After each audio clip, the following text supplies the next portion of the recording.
ನಮಸ್ಕಾರ. ವನಜಾ ಮಲೆನಾಡು ಬಂದಾಯಿತು, ಹೊಸ ವಿಡಿಯೋ ತಂದಾಯಿತು. ಬನ್ನಿ ಇವತ್ತು ನಿನ್ನ ಜೊತೆ ನನ್ನ ಕತೆ ಸೀರಿಯಲ್ಲು ಹೇಗೆ ಮೂವ್ ಆಗುತ್ತೆ, ಏನು ಸ್ಟೋರಿ ಇದೆ ನೋಡೋಣ. ಅದಕ್ಕಿಂತ ಮುಂಚೆ ನನ್ನ ವಿಡಿಯೋಕ್ಕೆ ಸಬ್ಸ್ಕ್ರೈಬ್ ಮಾಡಿಲ್ಲ ಅಂದರೆ ದಯವಿಟ್ಟು ಸಬ್ಸ್ಕ್ರೈಬ್ ಮಾಡ್ಕೊಳ್ಳಿ, ಹಾಗೆ ಒಂದು ಲೈಕ್ ಕೊಡಿ. ಇವತ್ತು ಭೂಮಿ ಮತ್ತೆ ಟ್ರೈನಿಂಗ್ ಮುಗಿಸ್ಕೊ ಬಂದಿರೋದಕ್ಕೆ ಸಂಗೀತಗೆ ತುಂಬ ಖುಷಿ. ಅದಕ್ಕೆ ಅವಳು ಹೇಳ್ತಿದ್ದಾಳೆ, ಹೊರಗಡೆ ಇವತ್ತು ಒಲೆ ಹಾಕ್ಕೊಂಡು ಅಡುಗೆ ಮಾಡೋಣ, ಹಬ್ಬದ ಊಟ ಮಾಡೋಣ, ಹಬ್ಬದ ಅಡುಗೆ ಮಾಡಿ ಊಟ ಮಾಡೋಣ ಅಂತ ಹೇಳ್ತಿದ್ದಾಳೆ. ಈ ವಿಷಯ ಹೌದು ಹಂಗೆ ಮಾಡೋಣ ಅಂಥೇಳಿ ಎಲ್ಲ ಮಾತಾಡಿಕೊಂಡು ಇವರು ಅಜಿತ ಡ್ಯೂಟಿ ಮುಗಿಸ್ಕೊಂಡು ದೇವಸ್ಥಾನಕ್ಕೆ ಬರ್ತೀನಿ, ನೀನು ಅಲ್ಲಿಗೆ ಬಾ ಅಂತೇಳಿ ಭೂಮಿಗೆ ಹೇಳಿರ್ತಾನೆ. ಮಾತಾಡಬೇಕು ಸಾಹೇಬ್ರೆ ನಿಮ್ಮ ಹತ್ರ ಅನ್ನೋ ಹೊತ್ತಿಗೆ ಅದಕ್ಕೆ ಹೇಳಿರ್ತಾನೆ. ಆಯಿತು ಅಲ್ಲಿಗೆ ಬಾ ಅಂತ ಹೇಳಿರ್ತಾನೆ. ದೇವಸ್ಥಾನಕ್ಕೆ ಹೋಗಿರ್ತಾಳೆ. ಹೋಗಿ ಅಲ್ಲಿ ಅಷ್ಟೊತ್ತಿಗೆ ಅಜಿತ ಬಂದು ನಿಂತಿರ್ತಾನೆ. ಇವಳು ಹೋಗ್ತಾಳೆ. ಮತ್ತು ಏನು ವಿಷಯ ಹೇಳು, ಬೇಗ ಹೋಗ್ಬೇಕು ನಾನು ಅಂತಾನೆ. ಅದಕ್ಕೆ ಸಾಹೇಬ್ರೆ ನಿಮ್ಮ ಹತ್ರ ಮಾತಾಡಬೇಕು ಅಂತಾಳೆ. ಸರಿ ಅದೇನು ಮಾತಾಡಬೇಕು ಮಾತಾಡು ಅಂತ ಅಂದರೆ ಅಷ್ಟು ಕ್ಲೋಸ್ನೆಸ್ ಇರಲ್ಲ, ಆದರೂ ಮಾತಾಡು ಅಂತ ಹೇಳ್ತಾನೆ. ಅದಕ್ಕೆ ಸಾಹೇಬ್ರೆ ಏನು ಹೇಳಲಿ, ಹೆಂಗೆ ಹೇಳೋದು ಅಂತ.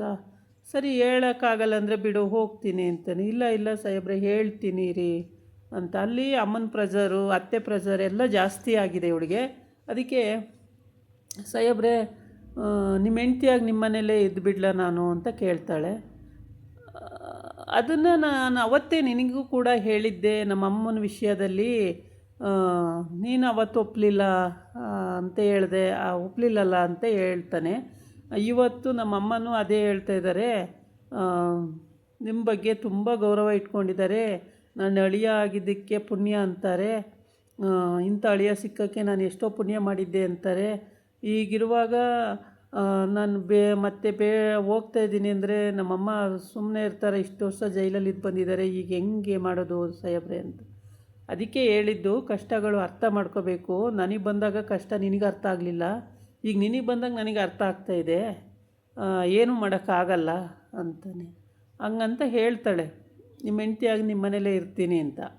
ಸರಿ ಅಂತ ಹೇಳ್ಬಿಟ್ಟು ಅದೇ ಮುಖ ಕೊಟ್ಟು ಮಾತಾಡಲ್ಲ, ಓಕೆ ಅಂದ್ಕೊಂಡು ಸುಮ್ಮನೆ ಇರ್ತಾರೆ. ಅಷ್ಟೊತ್ತಿಗೆ ಅಲ್ಲಿ ಅಪ್ಪು ನೋಡ್ತಾ ಇರ್ತಾಳೆ. ಅವ್ರ ಅತ್ತೆ ಅವಳು ಕಳಿಸಿರ್ತಾಳೆ ಅಲ್ಲಿಂದ. ನೋಡು ಅವರು ನಿಜವಾದ ಗಂಡ ಹೆಂಡ್ತಿ ಅಲ್ವೇ ಅಲ್ಲ, ಅದರಲ್ಲೂ ನಾಟಕ ಆಡ್ತಾರೆ, ದೇವಸ್ಥಾನದಲ್ಲಿ ಏನು ಮಾಡ್ತಾರೆ ನೋಡು ಅಂತ ಕಳಿಸಿರ್ತಾಳೆ. ಇವಳು ಹೋಗಿ ಮರೆಯಾಗಿ ಎಲ್ಲಿದ್ದಾರಪ್ಪ ಇವರು, ಈ ಅತ್ತೆಗೆ ಬೇರೆ ಕೆಲಸ ಇಲ್ಲ, ನನ್ನನ್ನು ಬೇರೆ ಇಲ್ಲಿಗೆ ಹೋಗು ಅಲ್ಲಿಗೆ ಹೋಗು ಅಂತಾರೆ ಅಂತ ಹೇಳ್ಬಿಟ್ಟು ಹುಡ್ಕೊಂಡು ಬರ್ತಾಳೆ. ಅಲ್ಲಿ ಅವರಿಬ್ಬರು ಇರ್ತಾರೆ. ಇವನು ಅಜಿತ ಹೇಗೋ ಚೂರು ನೋಡಿಬಿಡ್ತಾನೆ ಅವಳನ್ನ. ಫಾಲೋ ಮಾಡ್ಕೊಂಡು ಬಂದಿದ್ದಾಳೆ ಅಂತ ಹೇಳ್ಬಿಟ್ಟು ತಪ್ಕೊತಾನೆ ಭೂಮಿನ. ಬಿಡಿ ಸಾಹೇಬ್ರೆ ಯಾಕೆ ತಪ್ಕೊತಾ ಇದ್ದೀರಾ, ದೇವಸ್ಥಾನ ಇದು ಅಂತಾಳೆ. ಅಲ್ಲಿ ನೋಡಲಿ ಅಪ್ಪು ಬಂದಿದ್ದಾಳೆ ಅಂತ.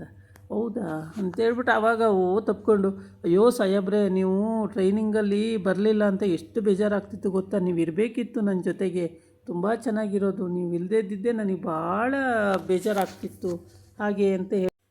ಆಗ ಹೌದು ಚಿನ್ನ, ನೀನು ಇಲ್ಲ ಅಂತೇಳಿ ನನಗೆ ತುಂಬ ಬೇಜಾರಾಯಿತು, ಮನೆಯಲ್ಲಿ ಭಾಳ ಬೇಜಾರಾಗ್ತಿತ್ತು, ಅಮ್ಮ ಅಂತೂ ನಿನ್ನನ್ನು ಎಷ್ಟು ಮಿಸ್ ಮಾಡಿಕೊಂಡ್ರು ಅಂದರೆ ಅಯ್ಯೋ ಹೇಳೋಕ್ಕೆ ಆಗಲ್ಲ, ಅಷ್ಟು ಮಿಸ್ ಮಾಡಿಕೊಂಡ್ರು ಅಂತ ಹಾಗೆ ಅಂತ ಅವನು ಹೇಳ್ತಾನೆ. ಹೀಗೆ ಹೇಳುವಾಗ ಅವಳು ಅಲ್ಲಿ ನೋಡ್ತಾ ಇರ್ತಾಳೆ. ಆಮೇಲೆ ಇವರಿಬ್ಬರು ತಪ್ಕೊಂಡು ಹೌದಾ ನಿಮಗೆ ಅಷ್ಟು ಬೇಜಾರಾಯ್ತು ಸಾಹೇಬ್ರೆ ಅಂತ ಇವಳು ಕೇಳ್ತಿರ್ತಾಳೆ. ಭೂಮಿ ನೀನನ್ನು ಬಿಟ್ಟಿರೋಕ್ಕೆ ಆಗ್ತಾಯಿಲ್ಲ ನನಗೆ ಅಂತ ಇವನು ಹೇಳ್ತಿರ್ತಾನೆ. ಆವಾಗ ಇವಳು ಬಂದುಬಿಡ್ತಾಳೆ. ಬಂದು, ಇದು ದೇವಸ್ಥಾನ, ಮಾನ ಮರ್ಯಾದೆ ಇದೆಯಾ ನಿಮಗೆ, ನೀನು ಏನು ಮನುಷ್ಯರಪ್ಪ ನೀವು, ನೀನು ನನ್ನ ತಮ್ಮ, ಹೋಗಿ ಹುಟ್ಟಿದ್ದೇ ಲಾಯಕ್ಕಿಲ್ಲ ಹಾಗೆ ಹೀಗೆ ಅಂತಾಳೆ. ಅಯ್ಯೋ ಏನು ಬಿಡಿ, ಎಲ್ಲಾದ್ರೂ ಏನಂತೆ ಪ್ರೀತಿ ಮಾಡೋಕ್ಕೆ ಅಂತ. ಎಲ್ಲಾದ್ರೂ ಏನಂತ, ಇದು ದೇವಸ್ಥಾನ, ಇಲ್ಲಿ ಪ್ರೀತಿ ಮಾಡ್ತಾರೆ ಯಾರಾದರೂ, ಹೋಗೇ ಈಗ ಸುಮ್ಮನೆ ಅಂತ ಬೈತಾಳೆ. ಅಯ್ಯೋ ನನಗೇನು ಗೊತ್ತಾಕ, ನೀನು ಇಲ್ಲಿ ಬರ್ತೀಯ ಅಂತ ಹೇಳ್ಬಿಟ್ಟು ಎಲ್ಲರೂ ಬರಲಿ ಕಣೋ, ದೇವಸ್ಥಾನ ಕಣೋ ಇದು ಅಂತ. ಸರಿ ಆಯಿತು ಬಿಡು ಅಂತ ಹೇಳಿಬಿಟ್ಟು ಅಲ್ಲಿಂದ ಹೊರಡ್ತಾರೆ. ಬಾ ಚಿನ್ನು, ಅಲ್ಲಿ ಒಳಗಡೆ ಹೋಗಿ ದೇವ್ರ ಪ್ರದಕ್ಷಿಣೆ ಹಾಕಿ ಪೂಜೆ ಮಾಡ್ಕೊಂಡು ಬರೋಣ ಅಂಥೇಳಿ ಇಬ್ಬರು ಹೋಗ್ತಾರೆ. ಆಮೇಲೆ ಪೂಜೆ ಮಾಡ್ತಾರೆ. ಪೂಜೆ ಅಂತ ಹೇಳಿಬಿಟ್ಟು ಇವಳು ಮತ್ತೆ ಫಸ್ಟು ನಮ್ಮ ಅತ್ತೆಗೆ ಬುದ್ಧಿ ಇಲ್ಲ, ಇಲ್ಲಿಗೆ ಹೋಗು ಅಲ್ಲಿಗೆ ಹೋಗು ಅಂತ ಕಳಿಸ್ತಾರೆ ಅಂತೇಳಿ ಮತ್ತೆ ಅವ್ರ ಅತ್ತೆಗೆ ಬೈಕೊಂಡು ಪುನಃ ಮತ್ತೆ ವಾಪಸ್ ಹೋಗ್ತಾಳೆ ಅವಳು ಮನೆಗೆ. ಇವರು ಹೋಗೋಷ್ಟರೊಳಗೆ ದೂರಿಯಾಗಿ ಅಡುಗೆ ಮಾಡ್ಕೊಂಡು ಕಾಯ್ತಾ ಇರ್ತಾರೆ. ಅಯ್ಯೋ ಕರ್ಬೇವಿನ ಸೊಪ್ಪು ಬಿಡಿಸೋರೆ, ಕೊತ್ತಂಬರಿ ಬಿಡಿಸೋದು, ಅಡುಗೆ ಮಾಡೋದು, ಸಿಕ್ಕಾಬಟ್ಟೆ ಹಬ್ಬದ ಅಡುಗೆ ಮಾಡೋಕ್ಕೆ ರೆಡಿ ಮಾಡ್ಕೊಂಡಿರ್ತಾರೆ. ಇದನ್ನೆಲ್ಲ ನೋಡಿ ಅಜಿತಗೂ ಭೂಮಿಗೂ ಆಶ್ಚರ್ಯ ಆಗುತ್ತೆ. ಅಯ್ಯೋ ಇಷ್ಟೊಂದು ಏನತ್ತೆ ಇದೆಲ್ಲ ಅಂತ. ಅಯ್ಯೋ ಭೂಮಿ ಟ್ರೈನಿಂಗ್ ಮುಗಿಸ್ಕೊ ಬಂದಿದ್ದಾಳಲ್ಲ ಅದ್ರ ಖುಷಿಗೆ ಇವತ್ತು ಹೊರಗಡೆನೇ ಒಲೆ ಹಾಕ್ಕೊಂಡು ಅಡುಗೆ ಮಾಡಬೇಕು ಅಂತೇಳಿ ಹಪ್ಪದ ಅಡುಗೆ ಮಾಡಬೇಕು, ಅದಕ್ಕೋಸ್ಕರ ಮಾಡ್ತಾಯಿದ್ದೀವಿ ಅಂತ. ಹೌದಮ್ಮ ಇದೆಲ್ಲ ಬೇಕಿತ್ತಾ, ಅವಳೇನು ಮಹಾ ದೊಡ್ಡ ಸಾಧನೆ ಮಾಡ್ಕೊಬಂದಾಳೆ ಅಂತ ಅದನ್ನ ಮಾಡಬೇಕಾ ನೀನು ಅಂತ ಅವ್ರ ಅಮ್ಮ ಬೆರೆಸ್ಕೊಂಡು ಹೋಗ್ತಾಳೆ ಕೋಲ್ ತಗೊಂಡು. ಏನೋ ಹಂಗೆಲ್ಲ ಮಾತಾಡ್ತೀಯ ನನ್ನ ಸೊಸೆ ಬಗ್ಗೆ, ನಿನಗೆ ಸ್ವಲ್ಪನಾರ ಬುದ್ಧಿ ಇದೆಯೇನೋ, ಯಾಕೋ ಹಂಗೆಲ್ಲ ಮಾತಾಡ್ತೀಯ ಅಂತೇಳ್ಬಿಟ್ಟು ಬೆರೆಸ್ಕೊಂಡು ಹೋಗ್ತಾಳೆ. ಆಮೇಲೆ ಸರಿ ಅಂತೇಳ್ಬಿಟ್ಟು ಅಲ್ಲೇ ಆಟಾಡಿಸ್ತಿರ್ತಾಳೆ. ಅಷ್ಟೊತ್ತಿಗೆ ಸರಿ ಹೋಗುತ್ತೆ. ಹೀಗೆ ಇವ್ರುಗಳು ಮಾತಾಡ್ತಾ ತಮಾಷೆಯಾಗಿ, ಅಂದರೆ ಇವ್ರ ಮನೇಲಿ ಹೇಗೆ ಅಂದರೆ ಒಂಥರ ತಮಾಷೆಯಾಗಿ ಮಾತಾಡ್ತಿರ್ತಾರೆ, ಸೀರಿಯಸ್ ವಿಷಯನೂ ತಮಾಷೆಯಾಗಿ ತಗೋತಾರೆ, ತೀರಾ ಸೀರಿಯಸ್ ಆಗಿ ಹೋಗಲ್ಲ.